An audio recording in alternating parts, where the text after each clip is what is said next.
What's up, guys? And as you guys see, before we start going into the gameplay, I just want to show you guys the lineup quick to see what adjustments I made.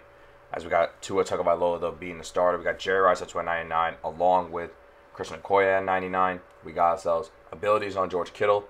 We also got ourselves two new tackles in Mekhi Becton and Andrew Thomas. I decided to go with them because both my tackles on the outside that weren't blocking that well, so I got rid of both of them. Got the coins up a bit right here on defense. Didn't do that much. Kevin Green went up to 199, and really that's it. Because all I did was I tried to... What did I try to do? I tried to increase the chems for the Niners because I noticed I had a lot of Niners players. So I was like, you know what, screw it, why not? Let's try to get some of my base players up. As right now you guys see, that's our top three now with Jerry Rice, Patrick Peterson, and Tua Tagovailoa. With my opponent, he's got himself Cam Newton, Jabril Peppers, and Isaiah Simmons. Now, this one I want to talk about today, though. And to me, it's kind of random because I normally sometimes don't talk about stuff like that. And what it is, pretty much, it was an article. It was an article in a back page news article that I saw that had to do with Adam Gase and his job. Now, yes, it is about the Jets, which is something I know you guys. How can I say it? I know you guys don't like. I feel like you guys don't like sometimes whenever I just talk about the Jets and all that, even though they are my favorite team. But it's just something I feel though. So if you guys don't, my apologies. I just hope you guys just enjoy the gameplay though, showing off Tua Tagovailoa and Ed Reed's 4 interceptions, which helped us get a victory. But anyways, what I want to talk about though was the bad page news article that I saw, and as you know, it was sent to me, and it was by this one guy. I'm not really like a fan of him when it comes to his post when it comes to the Jets, because every little thing this guy posts is just negative. I swear, it can be the most perfect game that's ever been how can I say it? It can be the most perfect game that has ever been what is it? That they would ever have, right? It would be pitch perfect. They would win the game, no penalties, no nothing. But just because, let's say for example, Jamal Adams gets into a little bit of a heated debate with Greg Williams because it was over a play because he wasn't in the right spot or how it would work out. Oh, there's friction between Jamal Adams and the Jets. I don't know if he's gonna last. They might trade him. What? That's how it is on the field all the time, though. I played football. I repped football. I've coached football, and I filmed it. I've seen football from all four different angles. Dude, that happens all the time. So I was like, why the heck would you even do that? Even though the game went perfectly fine, and pretty much it was an easy victory, but then that happens. But here's the thing. It was this right here that was by Manish Medha, if I said that correctly. I'll probably leave a link to the tweet in the description, but he says, if Chris Johnson isn't going to hold Adam Gase accountable in 2020, then when? What's wrong with actually demanding results? There should be a real consequence if the Jets miss the playoffs for the 10th straight season. No more excuses. Now, I'll admit though that I agree that, dude, we haven't been in the playoffs in a decade. Come on, let's get something going here. But this is also two things, okay? Number one, actually no, I'm just going to talk about Adam Gase first.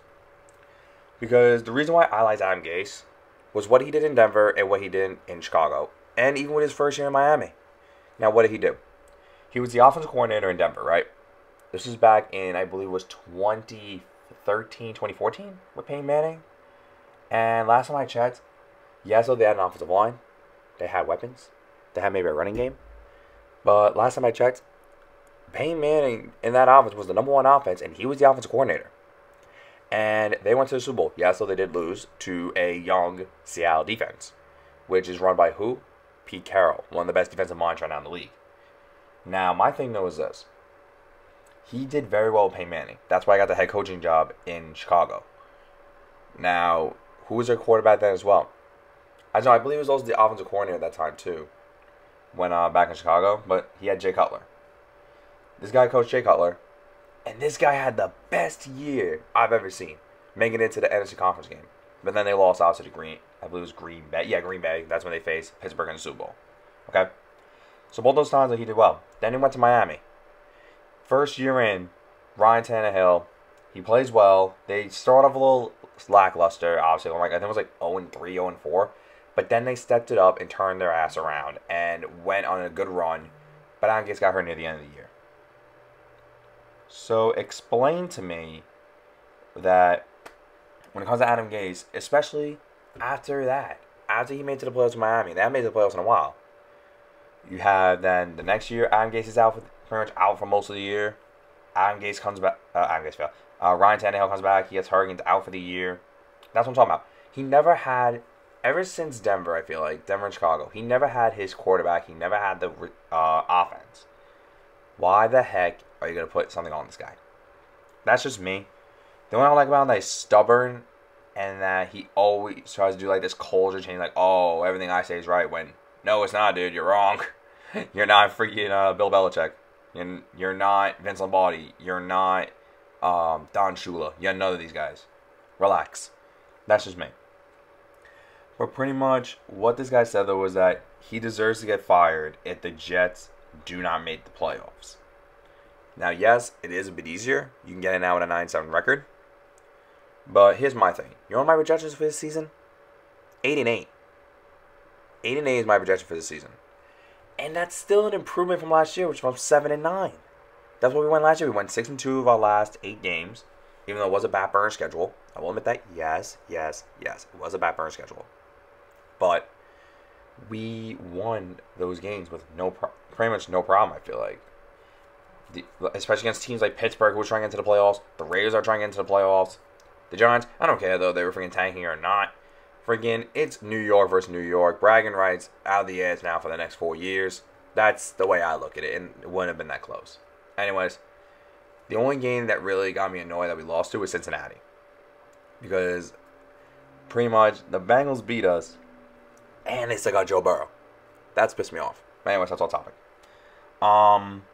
The way I look at this, though, is that you have one of the top 5 toughest schedules right now.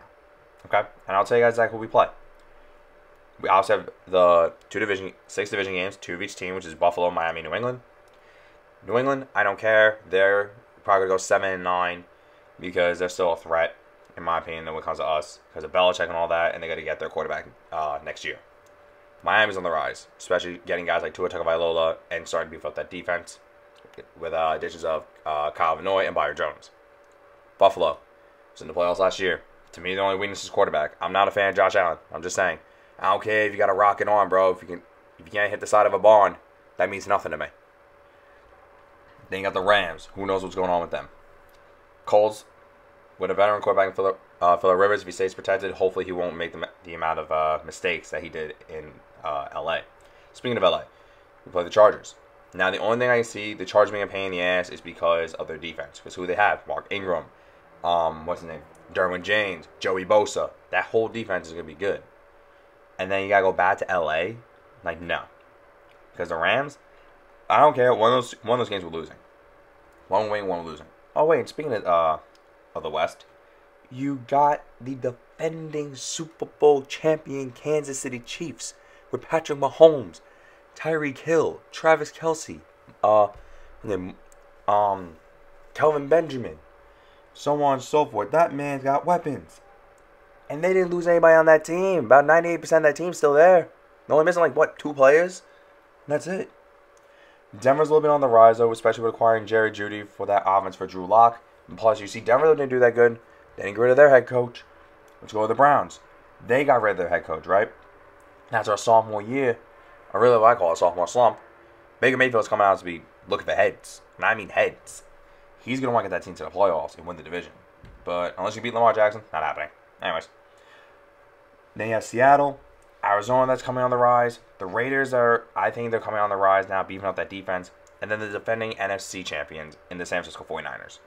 Now, like I said, I believe we are going 8-8. That's my opinion. Because the schedule is tough. This schedule is tough. Especially, though, I don't want the Jets following what the Browns are doing right now. What do they do? They're on their 3rd head coach and their quarterback's 3rd year. Now he has to learn a whole new system again. Unless he's got the MacBook brain of Tom Brady, Peyton Manning like that, that's hard for a young quarterback. That's why, in my opinion, I don't want Sam going to his 3rd or 4th year with a new head coach and a new scheme. That's just me. I don't want that.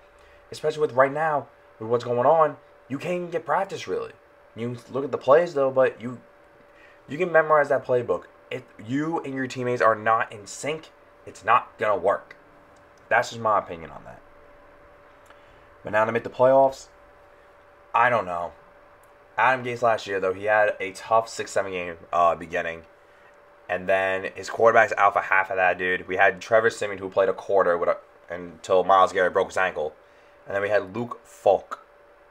Luke Falk. The worst backup quarterback I've ever seen in the league. That's why I'm happy we actually drafted James Morgan. But that is something else I do not want to talk about. I can probably get into that later.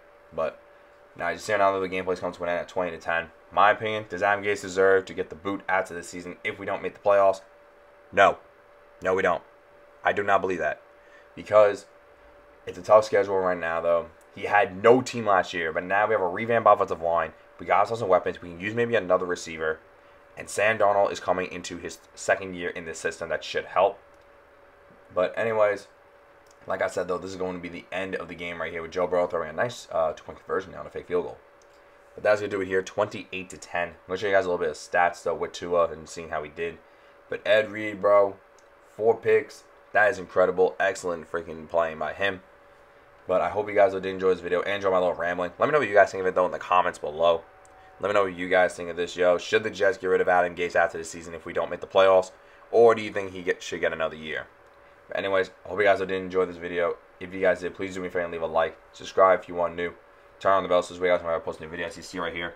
2-1-12 for 23, 254 passing yards, and 1 touchdown and 1 interception. So, with that, guys, I will have another 2-way gameplay up tomorrow. And yeah, I'm out, guys. I will catch you guys in the next video.